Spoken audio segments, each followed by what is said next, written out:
میں جلدی جلدی آفس سے گھر آیا اور اماں کو کھانے کا کہہ کر وضو کرنے چلا گیا۔ مغرب کا وقت ختم ہونے والا تھا۔ جیسے تیسے وضو کیا اور نیت باندھ لی۔ دوران نماز بار بار اپنے گیلے چہرے کو اپنی کھلی آستینوں سے صاف کرتا رہا۔ رکوع میں جاتے خیال آیا کہ اماں کی دوائی تو لانا ہی بھول گیا۔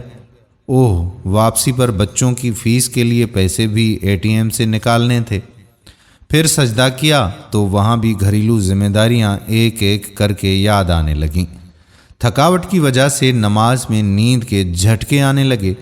بس پھر کیا تھا، سجدے میں جاتے ہی نیند یعنی غنودگی کا جھونکا آ گیا۔ نیند میں عجیب منظر دیکھا، لوگوں کا ہجوم، ہر کوئی یہاں وہاں بھاگ رہا تھا۔ کچھ لوگ کاغذ تقسیم کر رہے تھے۔ میرے پاس آ کر بھی کاغذ تھما دیا جس پر میرا نام لکھا تھا۔ پوچھنے پر بتایا گیا کہ یہ تمہارا اعمال نامہ ہے، اب جا کر وہاں سامنے جمع کروا دو جہاں باقی سب جمع کروا رہے ہیں، پھر نام پکارا جائے گا فیصلے کے لیے۔ میں نے بھی جا کر کاغذ جمع کروا دیے اور لائن میں واپس آ گیا اور اپنے نام پکارنے کا انتظار کرنے لگا۔ نام پکارا جانے لگا، فلاں بنت فلاں جنت۔ اب تیسرے نمبر پر میرا نام پکارا گیا۔ میرے پاؤں کے نیچے سے زمین نکل گئی۔ یا اللہ، اب کیا بنے گا؟ ساتھ ہی فیصلہ بھی سنا دیا گیا، جہنم۔ مجھے اپنے کانوں پر یقین نہیں آ رہا تھا۔ دو قداور لوگ آئے اور مجھے گھسیٹنے لگے۔ میں پکارنے لگا، رکو رکو، شاید یہ کسی اور کا نام ہوگا، میرا تو جنت والوں میں آنا تھا، مگر مجھے غصے سے خاموش کروا دیا گیا۔ ہمارے ہاں فیصلے میں غلطی کا امکان ہی نہیں۔ مجھے جہنم کی طرف گھسیٹا جا رہا تھا اور میں مدد کی بھیک مانگتا جاتا۔ نہ میں جھوٹ بولتا تھا، نہ میں دھوکہ فریب دیتا تھا، نہ شراب پیتا تھا، نہ زنا جیسے کام میں ملوث تھا۔ پھر جہنم کیوں؟ مگر کوئی سننے کو تیار ہی نہیں تھا۔ جہنم کی گرمی مجھے محسوس ہونے لگی۔ اندھیرے گڑھے میں مجھے پھینکنے کو تیار کھڑے تھے۔ مجھے اچانک اپنی نماز کا خیال آیا۔ میں پکارنے لگا، نماز نماز، کہاں ہو تم؟ نماز بھی خاموش۔ جہنم کی آگ کے شعلے مجھ سے لپٹنے کو بے چین ہو رہے تھے اور مجھے جہنم میں دھکا دے دیا گیا۔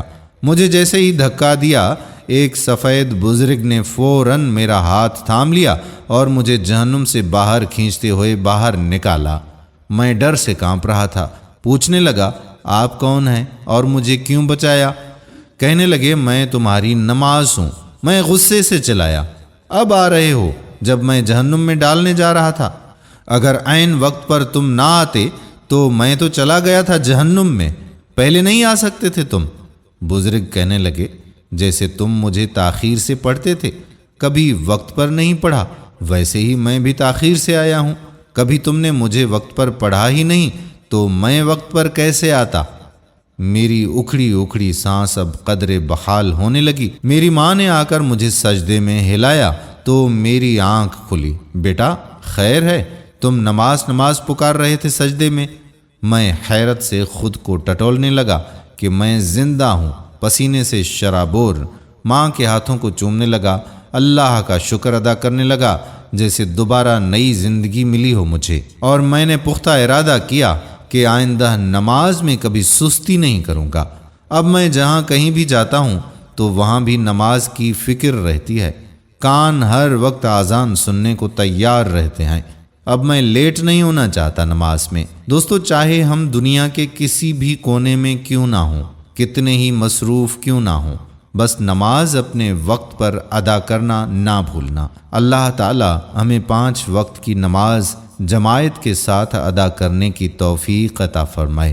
آمین ثم آمین یا رب العالمین۔ دوستو، اگر ویڈیو پسند آئی ہو تو اپنے دوستوں کے ساتھ اسے شیئر بھی کریں، لائک بھی کریں، اور نیچے دیے گئے کمنٹ سیکشن میں کمنٹس ضرور تحریر کیجیے گا کہ کیسی لگی آج کی ویڈیو۔